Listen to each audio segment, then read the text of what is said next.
አይ ስለሽ ይከታተላል እያንዳንዱን ነገር አቤል የሚያደርገውን ነገር ያውቃል። ሳይቆጣውም ቀርቶ አይደለም አቤል እምቢ ብሎ አሻፈረኝ ብሎ ነው እንጂ እያንዳንዱ የሚያደርገው ነገር አባቱ ያውቃል። እናንተ ጋር ደግሞ አባቱ ጋር ስትሄዱ ሌላ ችግር ነው የሚፈጠረው። ገብቶሻል? ጥሩ ስሜት አይመጣም። ስለዚህ ቤተሰቦቹ ጋር ባትሄዱ ደስ ይላል ማለት እህቶቹ ምናምን በሌሉበት ሆኖ አባትየውን ብቻ አገናኘን ነው።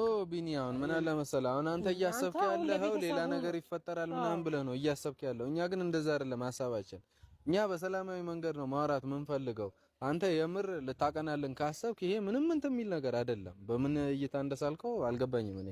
ስለዚህ እኛ ሐሳባችን ምንድነው የአቤልን ቤተሰቦች አግኝተን ቢያንስ እያደረገ ያለውን ነገር ትክክል እንዳልሆነ ገብቷቸው እኛ አይደለም የምንሄደው ትልልቅ ሰዎች ይዘን ሄደን አብረው ቁጭ ብለው አውርተው እያደረገ ያለው ነገር ትክክል እንዳልሆነ ነግረ ነው።